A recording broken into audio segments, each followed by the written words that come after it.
Sekarang saya mau ini nih, tanya tentang, akun Instagram yang Mbak punya ini. Namanya apa yang sedang Mbak buat ini? Yang keren Namanya gitu? Ayo Aprender.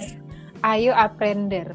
Nah, justru pertama kali saya ngeh tentang ini tuh punya Mbak tuh pas saya lihat ini siapa? Oh, ada bahasa ini. Kan saya selalu follow siapapun atau akun apapun yang berkaitan dengan BIPA gitu ya, bahasa Indonesia. Pasti Ayo Aprender. Ini kok isinya Spanyol semua gitu. Oh, rupanya untuk bahasa Indonesia dengan bahasa Spanyol. Nah, terus saya juga sempat berpikir mungkin ini adalah akun orang apa namanya pengajaran bahasa Spanyol untuk orang Indonesia. Rupanya dibalik gitu kan, kebalik untuk ya. Nah, dari mana atau kapan awal Mbak punya ide untuk membuat akun Instagram ini dan mengapa punya ide untuk membuat itu? Alasannya apa? Bisa diceritain? Iya, waktu itu saya pertama kali mengajar BIPA di sini Maret ya, 2019. Di situ belum kepikiran tuh kalau nanti saya akan punya ide untuk mengajar BIPA khusus buat orang Spanyol gitu kan. Nah, karena waktu itu murid saya hanya satu, sampai sekarang masih satu orang gitu kan yang secara dalam tanda kutip secara resmi belajar BIPA gitu. Jadi waktu itu kenapa hanya satu ya? Apakah kurang menarik atau mereka kurang kurang tahu akses dengan guru-guru BIPA yang ada di sini atau bagaimana gitu kan? Dan waktu itu saya punya ide untuk semakin menyebarluaskan tentang bahasa Indonesia gitu, khususnya untuk orang-orang yang berbahasa Spanyol. Kenapa? Karena saya melihat kalau untuk BIPA yang menggunakan bahasa pengantar bahasa Inggris kan sudah banyak sekali. Banyak, ya betul. Dan memang rata-rata teman-teman yang mau belajar bahasa Indonesia ini memang sudah mereka bisa bahasa Inggris, tapi juga ada teman-teman lain yang kurang bisa berbahasa Inggris. Jadi saya ingin mengambil peran di situ, dan memang setelah saya cari tahu ternyata masih belum banyak materi-materi BIPA yang menggunakan bahasa pengantar bahasa Spanyol seperti itu. Dan saya itu sekarang kalau hanya mengandalkan misalnya iklan di internet untuk mengajar, untuk kayaknya saya kurang banyak mendapat perhatian gitu. Nah, waktu itu saya punya ide kenapa nggak bikin aja akun di Instagram gitu kan, karena kan mungkin lebih cepat gitu ya di media sosial gitu. Dan akhirnya waktu itu saya membuat akun Instagram, dan dari sisi namanya juga saya waktu itu bingung dinamain apa ya, lihat akunnya belajar bahasa Indonesia atau apa. Kayaknya kalau dari dua bahasa sepertinya asik nih. Jadi waktu itu saya cari ide, akhirnya nemulah ini Ayo Aprender gitu. Artinya apa itu? Ayo itu kan ayo dari bahasa Indonesia ya, ayo. Aprender itu belajar, jadi ayo aprender, jadi ayo belajar gitu. Belajar. Nah, belajar apa ya? Karena ini ada dalam dua bahasa Indonesia dan bahasa Spanyol ya, tentu saja ayo aprender, ayo belajar bahasa Indonesia seperti itu. Jadi dua-duanya terwakili, Indonesianya terwakili dengan bahasa Spanyolnya juga terwakili dari dua nama itu ya. Iya. Lalu respon orang-orang, terutama orang-orang yang Mbak kenal itu bagaimana nih ketika wah udah ada ini nih, udah ada Ayo Aprender ini nih? Mereka senang sekali gitu kan, karena terutama waktu itu saya menyampaikan ide ini ke murid saya gitu kan. Saya ini nih saya buat akun Instagram, menurutmu gimana? Boleh, karena kan kita belajarnya, waktu itu dia bilang ke saya, kita belajarnya kan cuma 1 jam 1 minggu ya, jadi saya nggak mungkin mengandalkan kamu yang memberikan semua materi bahasa Indonesia gitu kan. Jadi kalau misalnya kamu juga buat akun Instagram atau nanti website atau apalah, jadi nanti saya juga belajar. lewat situ gitu. Hmm. Oke, dan di situ saya juga sebarkan ke teman-teman yang lain, ke mana ke lembaga saya juga, mereka juga mendukung, jadi ya sudah saya jalan. Dan ini memang jatuhnya apa ya, proyek pribadi sih, jadi tidak ada apa namanya, tidak ada lembaga yang ada di sini. Mungkin ke depan akan dijadikan lembaga atau gimana, saya belum tahu, belum ada rencana ke sana. Tapi yang penting sekarang saya perbanyak materi dulu di sini, di Instagram, di Facebook, mungkin nanti ada rencana juga untuk buat kanal YouTube, tapi ya satu-satu lah, pelan-pelan gitu. Saya pun melihat rasanya belum ada itu bahasa Indonesia khusus untuk orang Spanyol, jadi makanya tadi respon dari orang-orang yang tahu tentang Ayo Aprender ini bisa ditebak mereka pasti senang sekali, karena selama ini kan mau cari, mereka juga kadang-kadang meskipun sekarang sudah ada internet, semuanya bisa dicari di internet, tapi kan tidak semudah itu ketika kita mau mulai belajar ya. Dengan adanya ini sudah disediakan oleh Mbak. Nah, artinya ketika ini kan Mbak bikin sendiri, Mbak membuat sendiri.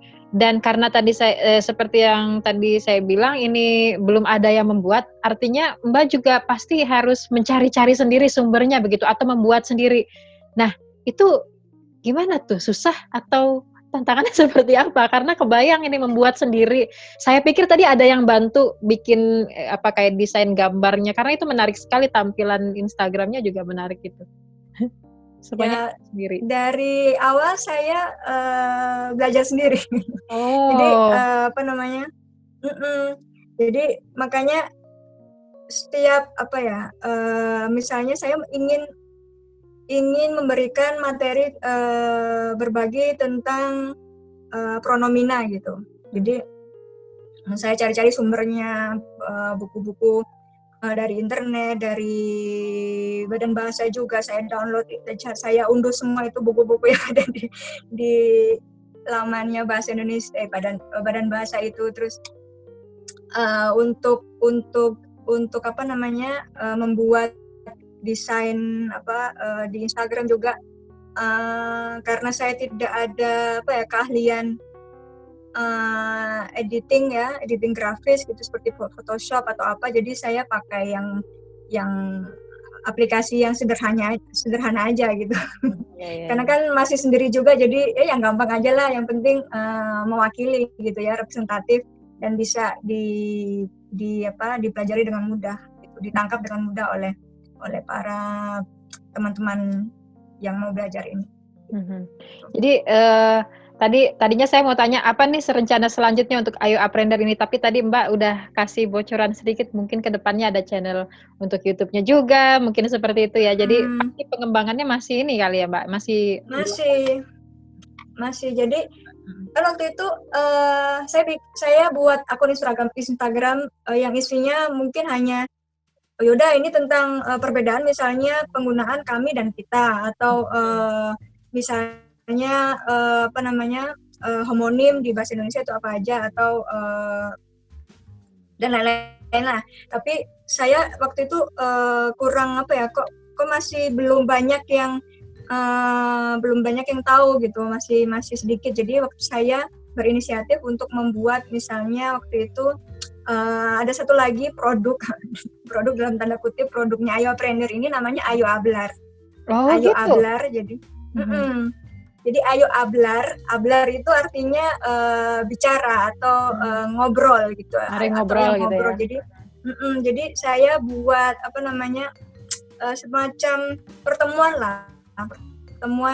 ngopi-ngopi lah sama teman-teman ini sama teman-teman yang ingin melatih percakapan gitu, khususnya waktu itu di Barcelona. Jadi saya buat pertemuan informal gitu loh di Barcelona. Jadi waktu itu lumayan ada berapa ya, pertemuan pertama kalau nggak salah ada 6 orang yang datang. Jadi seperti klub berbicara ya? Jadi ada 6 orang. Terus sekarang gimana, ini nggak bermanfaat nggak? Mereka oke aku suka gitu kan, kita bikin berapa kali, sebulan sekali, udah sebulan sekali kita coba gitu kan. Iya, iya. Sebulan sekali akhirnya waktu itu pertama kali bulan Desember, terus sampai terakhir bulan Februari. Bulan Februari itu temanya tentang ini, ayam geprek sama Waduh. kalsot. Jadi tentang makanan gitu. Jadi di pertemuannya kami masak ayam Masak geprek langsung. yang Oh, gitu. orang-orang. Jadi saya juga sebenarnya idenya itu adalah di sini di Ayu Ablat ini saya bukan yang ngajar gitu, bukan guru. Saya tidak mau bertindak sebagai guru di sini, tapi saya hanya fasilitator dan saya juga mengajak teman-teman Indonesia yang lain yang tinggal di Barcelona gitu kan. Jadi kita buat semacam pertukaran budaya juga di situ kan. Oh iya ya, jadinya Terus meluas ke terakhir budaya. Itu menarik juga ya, karena kalau belajar bahasa kan harus sepaket dengan budayanya juga gitu ibaratnya. Jadi Mbak memperkenalkan bahasanya sudah pasti dan juga disisipkan ada pengetahuan budayanya. Nah terakhir nih Mbak, kan sekarang ini pengajar BIPA itu sangat dibutuhkan dan jumlahnya memang sudah banyak tetapi pasti dibutuhkan lebih banyak lagi. Nah tapi ada beberapa pendapat bahwa pengajar BIPA itu gimana ya caranya menjadi pengajar BIPA sementara dia tidak punya latar belakang pengajar bahasa atau bahkan tidak ada latar belakang tentang ilmu pedagogi seperti itu, tapi rupanya Mbak sendiri bisa begitu. Nah, saya ingin tahu atau ingin mungkin Mbak bisa memberikan tips atau misalnya saran kepada teman-teman kita para calon pengajar BIPA yang ingin menjadi pengajar BIPA tapi punya latar belakang yang bukan dari bidang bahasa sehingga mereka ragu-ragu untuk bisa menjadi pengajar itu. Ternyata sudah terbukti Mbak sendiri mampu dan bisa begitu. Tapi tipsnya apa ini atau saran Mbak apa untuk teman-teman kita ini? Jadi sebelum menjawab pertanyaan itu, saya lupa tadi ngomong kalau sebenarnya kalau di bidang edukasi, bidang pendidikan, saya memang punya banyak pengalaman karena sebelumnya latar belakang pekerjaan saya itu di pendidikan lingkungan. Jadi kalau untuk mengembangkan model pendidikan atau mengembangkan kurikulum pendidikan lingkungan atau yang berbau tentang pendidikan, saya memang sudah tertarik gitu. Dan mungkin kalau di sini kan pendidikan bahasa jadinya ya. Jadi ini ada tantangan tersendiri nih. Kalau lingkungan sudah sering. Nah, gimana kalau sekarang di bahasa? Jadi mungkin saya berangkatnya dari situ. Nah, kalau untuk saran buat teman-teman yang tidak ada sama sekali latar belakang soal pendidikan atau ilmu pengajaran, sebenarnya sekarang ini akses untuk belajar dan akses untuk materi-materi untuk belajar mandiri itu sebenarnya sudah banyak banget dibandingkan dengan beberapa tahun yang lalu yang susah gitu kan. Dan sekarang contohnya aja di websitenya Badan Bahasa sudah banyak tersedia bahan-bahan ajar gitu untuk BIPA gitu dan itu bisa kita akses, kita bisa belajar dari situ. Dan jangan lupa juga kalau belajar mandiri apapun itu kita harus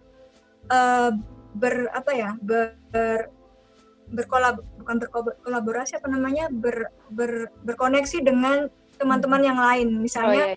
Makanya saya selalu mencari teman atau komunitas misalnya atau asosiasi apalah, contohnya di asosiasi pengajar dan pegiat BIPA di Eropa misalnya gitu kan. Jadi saya di situ juga akhirnya belajar gitu dari teman-teman yang lain, dari pengajar-pengajar BIPA yang lain sudah berpengalaman kayak gitu. Jadi koneksi itu penting. Jadi berjejaring ya itu kan. Saya jadi tadi karena ada yang lupa, sekarang lupa lagi kata berjejaring lagi dengan teman-teman yang lain atau pengajar-pengajar BIPA yang lain. Oke, jadi selain aktif belajar sendiri juga jangan lupa untuk terus berjejaring belajar dari Mm-mm. pengalaman pengajar-pengajar lain, saling tukar informasi, tukar pengalaman Mm-mm. begitu ya. Oke, baik. Dan jangan malu ya, jangan malu. Atau sebenarnya Ya, ini ya, ya. saya ngomongnya sambil ngaca nih sebenarnya, karena saya sering kali juga nggak pede gitu kan, nggak pede. Terus karena saya kan nggak punya latar belakang ini ya, pendidikan atau latar belakang bahasa atau linguistik atau dan lain-lain gitu kan. Tapi saya memberanikan diri gitu. Saya juga menantang diri sendiri untuk di situ di apa namanya, untuk mengembangkan diri sendiri kayak gitu. Dan itu yang sangat penting, dan itu menurutku yang menjadi menjadi hal yang menjadi modal utama pengajar. Harus percaya diri, harus tidak berhenti belajar, dan jangan lupa untuk tetap aktif belajar secara mandiri, secara dengan yang pengalaman lainnya. Iya. Dan kalau di kelas nanti misalnya ada pertanyaan dari pembelajar gitu ya tentang satu hal, dan kita tidak tahu atau belum tahu jawabannya kayak gimana, jangan malu untuk bilang oh hal ini untuk ini saya belum tahu nih jawabannya, nanti saya cari tahu ya nanti. Jangan takut untuk jujur gitu, ini saya belum ada jawabannya, nanti ya nanti saya cari, nanti saya kasih tahu ke kamu atau gimana. Jadi jangan takut berkata jujur, atau jadinya nanti kan malah kita mengada-ngada jawaban gitu kan. Iya. Dan mereka lebih gitu. menghargai. Kalau kita jujur, mereka lebih menghargai. Kalau di sini memang betul. Kalau misalnya nggak tahu ya udah nggak apa-apa gitu. Dan keterbukaan itu yang penting. Baik ya.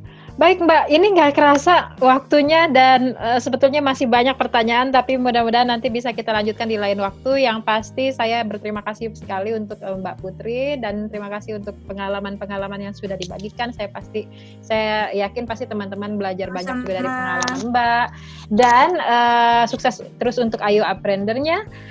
Buat teman-teman yang punya teman-teman pengajar BIPA yang punya siswa asing berasal dari Spanyol, atau punya teman yang ingin belajar bahasa Indonesia, silahkan bisa ikuti atau follow akun Instagram Ayo Apprender. Kalau begitu terima kasih Mbak Putri, selamat melanjutkan aktivitas. Sama-sama. Selamat sore di situ ya. Iya. Selamat sekarang sore. Hampir jam 4 sore. Oke, kalau gitu selamat sore. Sampai ketemu lagi. Selamat malam waktu Indonesia. Iya.